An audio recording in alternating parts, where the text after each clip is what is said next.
os bárbaros. Então, ela dava terra para os caras cuidavam, protege Roma aí.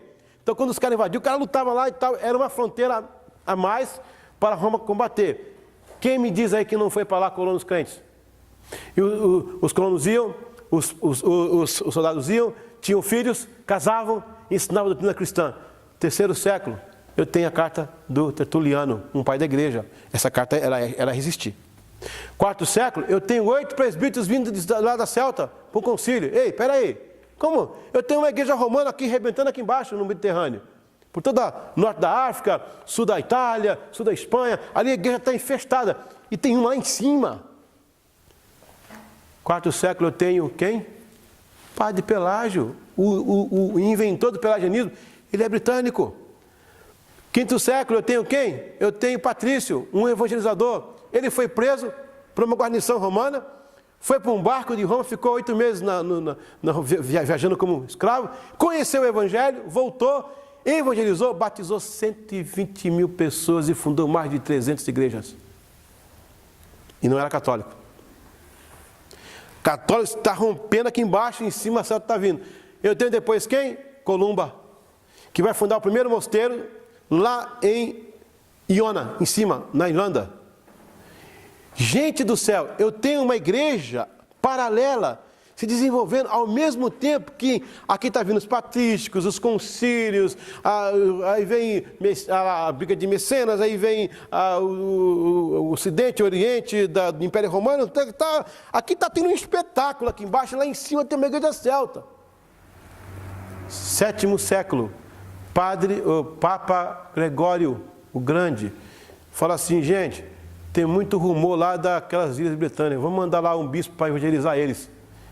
Quem ele pega? Ele manda Agostinho, que ficou conhecido como Agostinho da Cantuária. Não é Agostinho de Hipona, é outro, tá? É do 603. Quando Agostinho chega, escuta aí, gente, segura essa aí. Quando Agostinho chega na ilha, o rei Etelvelce, que é o rei do momento, que era um rei nacional, ele tinha ligações com Roma e Igreja Católica por causa do Império Sacrosanto, para defender suas fronteiras. Quando Agostinho chega, o rei fala o seguinte, o que você veio fazer? Eu vim evangelizar a Grã-Bretanha. Como assim evangelizar? Nós temos uma igreja aqui. Como assim temos uma igreja aqui? Igreja cristã?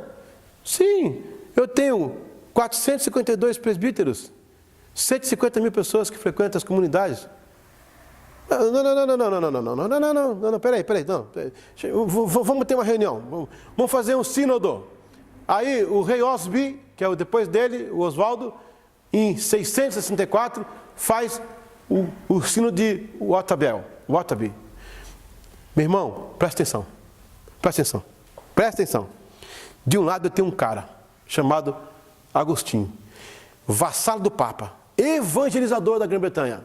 Um cajado na mão, um crucifixo na outra, um chapéuzão daquele tamanho, um mantão vermelho, um anelzão desse tamanho, missa para os mortos, Eucaristia, é a Páscoa comemorada no equinócio da primavera dos pagãos e não da judaica. Do outro lado chega um senhor, vestido com manto, presbítero da igreja celta. Eles se olham entre si, igreja celta. Jesus, Filho de Deus, sim, mesmo Jesus. Deus, eterno Deus, Yahvé dos judeus.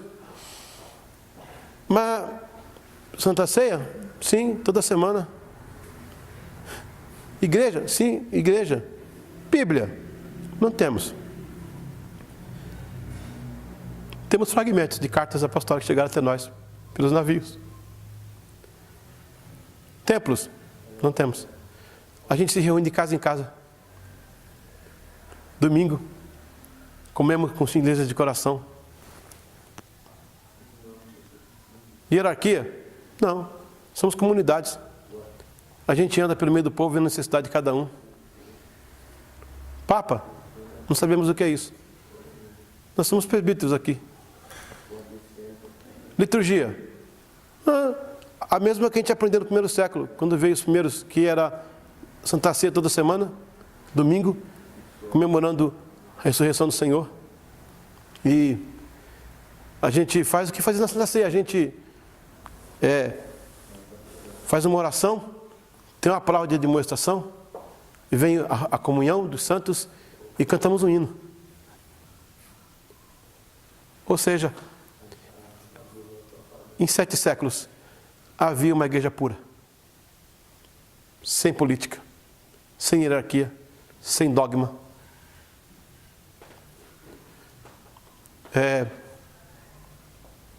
Eu estive lá, pisei lá nesses lugares,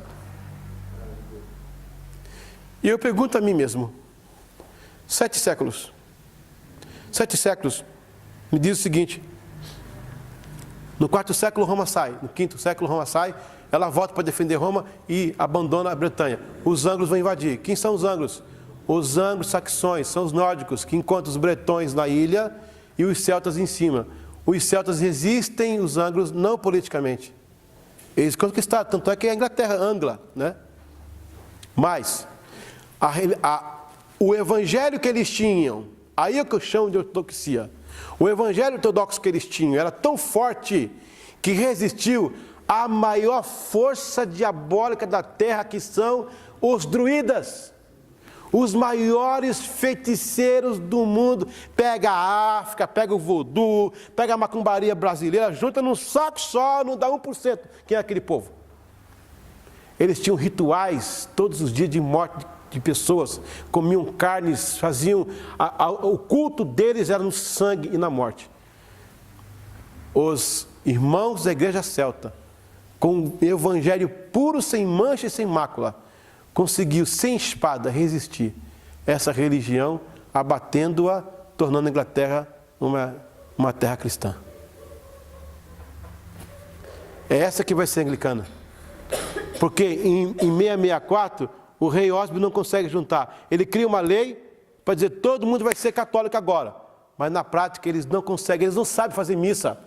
Eles não sabem orar para mortos. Eles não sabem acender vela, no caso da adoração, a vela para iluminar. Eles não sabem fazer como ritual. Eles não sabiam que era sentar num templo.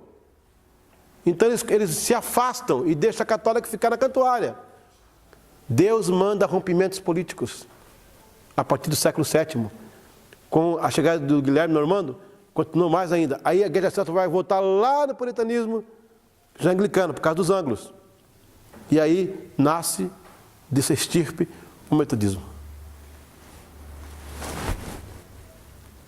Não é maravilhoso? Não é fantástico isso?